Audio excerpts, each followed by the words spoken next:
శుభక్షేత్ర ముసుగులో భారీ scam. Singer Mangli పాత్రపై ముమ్మర దర్యాప్తు. కోట్ల మోసం కేసులో రమావత్ మధు అరెస్ట్. కస్టడీ కోసం పోలీసుల పిటిషన్. పరారీలో ప్రధాన నిందితుడు శివ హేమకాంత్ రెడ్డి. తిరుపతిలో ఉన్నట్లు అనుమానం. న్యాయం చేయకపోతే ఆత్మ శరణ్యం అంటున్నారు. కన్నీరు మున్నీరు అవుతున్న బాధితులు. సింగర్ మంగ్లీ పాత్ర పైన చేయాల్సిన ఆవశ్యకత ఉంది అంటున్నారు. మరి సింగర్ మంగ్లీ మేము వాస్తవంగా ఈరోజు కాదు చాలా ఓ లంబాడి బిడ్డ ఇదే దేవరకొండ ప్రాంతంలో అనేక మంది లంబాడి బిడ్డలను ముంచిళ్ళని బాలాజీ నాయక్ సంబంధించిన వార్త ఇచ్చడం. ఇప్పుడు కాదు, మీకు ప్రజావాయిస్లో ఉంటుంది చూడండి. చాలా వైరల్ అయింది. మాకు కూడా బోలెడు థ్రెటన్ కాల్స్ కూడా వచ్చినాయి. బట్ ఎక్కడ కూడా తగ్గకుండా వార్త ప్రజెంట్ చేస్తాం. అప్పుడు దాంట్లో వీళ్ళందరి పేర్లు అప్పుడే చెప్పినాం మేము.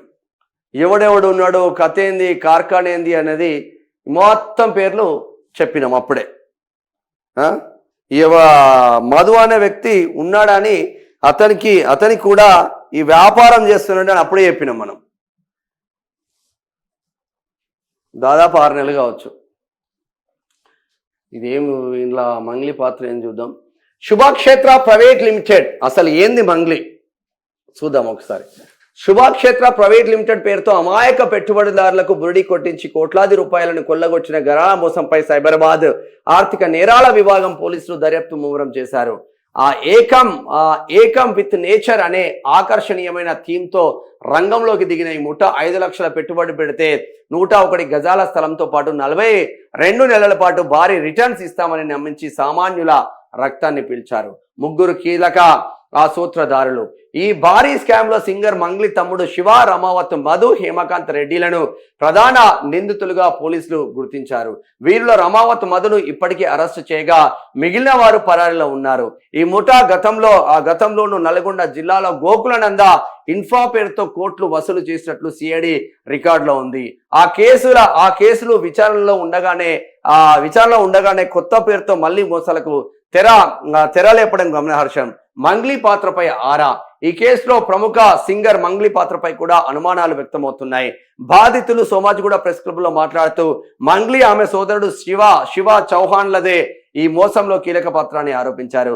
దీనిపై పోలీసులు స్పందిస్తూ మంగ్లీ పాత్రపై సాంకేతిక ఆధారాలు సేకరిస్తున్నారని తెలిపారు. మరోవైపు మంగ్లీ నుంచి తనకు ప్రాణహాని ఉందని లాయర్ సుబ్బారావు హైకోర్టును ఆశ్రయించడం ఈ కేసులో మరిన్ని మలుపులకు దారితీసింది. నిందితుల కోసం గాలింపు. ప్రస్తుతం జైల్లో ఉన్న రమావత్ మధును పోలీసు కస్టడీకి తీసుకోవాలని సైబరాబాద్ పోలీసులు కోర్టులో పిటిషన్ దాఖలు చేశారు. పరారీలో ఉన్న శివ, హేమకాంత్ రెడ్డి ఏపీలోని తిరుమల తిరుపతి ప్రాంతంలో తలదాచుకున్నట్లు సమాచారం అందడంతో ప్రత్యేక బృందాలు అక్కడికి బయలుదేరాయి. తమ కష్టార్జితాన్ని నమ్మి పెట్టుబడిగా పెట్టి రోడ్డున పడ్డామని ప్రభుత్వం స్పందించి తమకు న్యాయం చేయకపోతే ఆత్మహత్యలే శరణ్యమని బాధితులు ఆవేదన వ్యక్తం చేశారు.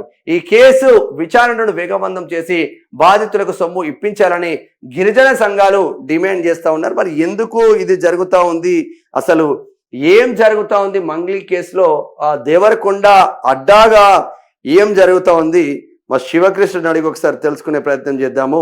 మా నడ్డి శివకృష్ణ యాదవ్ నల్గొండ జిల్లా స్టాఫ్ రిపోర్టర్గా, అదేవిధంగా ఈ పేపర్కి కీ రోల్గా పనిచేస్తున్నారు. శివ, ఒక్కసారి అసలు ఈ మంగ్లీకి సంబంధించింది ఏం జరుగుతూ ఉంది ఒకసారి తెలుసుకునే ప్రయత్నం చేద్దాం.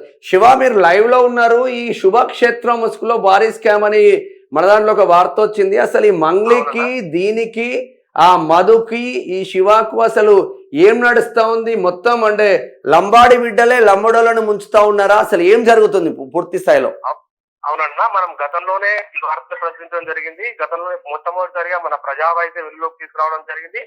అయితే మంగ్లీ పాత్రపై ఎందుకు అనుమానాలు వస్తున్నాయంటే, మే 4వ తారీఖు 2025న మిర్యాలగూడ శాసనసభ్యులు భక్తుల లక్ష్మారెడ్డి గారి జన్మదిన వేడుకలకు వచ్చి ఇదే రమావత్ మధు ఇంటికి అర్ధరాత్రి బర్త్డే వేడుకలు అయిపోయిన అనంతరం ఇది బాలాజీ నాయక్ ఏదైతే ఉన్నదో ఆ బాలాజీ నాయక్ మధు ఇద్దరు కూడా ఒకే దగ్గర ఉండేవాళ్ళు, ఒకే తండాలో ఉండేవాళ్ళు. ఆ తండాకి అర్ధరాత్రి సమయంలో వచ్చింది. ఆ ఫోటోస్ అన్ని కూడా ఇప్పుడు వైరల్ అవుతానే ఉన్నాయి. అది ప్రధానంగా చేసుకొని ఇది ఎవరైతే ఈ మంగ్లీ సోదరుడు శివ ఉన్నాడో మల్లేపల్లి పట్టణంలో దేవరకొండ మల్లేపల్లిలో మధు ఏర్పాటు చేసిన ఫైనాన్స్ కూడా రావడం జరిగింది. ఇవన్నీ బేస్ చేసుకునే మంగ్లీ పాత్రపై అనుమానాలు ఉన్నట్టుగా తెలియడం జరుగుతున్నా. ఓకే, అంటే దీంట్లో పూర్తి స్థాయిలో ఇక్కడ అంటే పెట్టుబడులు పెట్టింది కూడా మొత్తం గిరిజన బిడ్డలే కదా? దాదాపు 80% గిరిజన బిడ్డలు ఉన్నారన్న. దాదాపు 80% అంటే దాదాపు ఒక్కొక్కరి నుంచి 10 లక్షలు, 20 లక్షలు, 30 లక్షలు, 40 లక్షలు, కోటి రూపాయల వరకు అప్పులు పెట్టే వాళ్ళు ఉన్నారు, ఇచ్చిన వాళ్ళు ఉన్నారు. వీళ్ళందరినీ కూడా ఎక్కడా కూడా సైంటిఫిక్ ఎవిడెన్స్ ఉండదన్న. మొత్తం కూడా క్యాష్ అండ్ క్యాష్ ఉంటుంది. ఈ అమౌంట్ మొత్తానికి కూడా వీళ్ళు ఫస్ట్ బాలాజీ నాయక్ స్టార్ట్ చేయడం జరిగింది. బాలాజీ నాయక్ దగ్గర ఈ మధు అనే వ్యక్తి పనిచేయడం జరిగింది. అప్పుడు ఈ బాలాజీ నాయక్ వ్యాపారాన్ని చూసి మధు కూడా అదే దారిలో నడిచి వీళ్ళ వ్యాపారం ఓన్లీ తెలంగాణ కాదన్నా ఈ ఉమ్మడి నల్గొండ జిల్లాలో 100 కోట్ల సంఖ్యలో వసూలు చేయడం జరిగింది. దాంతో పాటు అటు కర్ణాటక, ఇటు కడప, ఇటు ఏపీలోని కొన్ని ప్రాంతాలు, ఇటు ఏ రాష్ట్రానికి పోయినా ఎస్పెషల్ గా గిరిజన బిడ్డలనే టార్గెట్ చేసుకుని వాళ్ళ భాషతోనే వాళ్ళు టార్గెట్ చేసుకున్నట్టు తెలుస్తా ఉంది. అవునన్నా, 80% గిరిజన బిడ్డలే అన్న. Okay, thank you Shiva.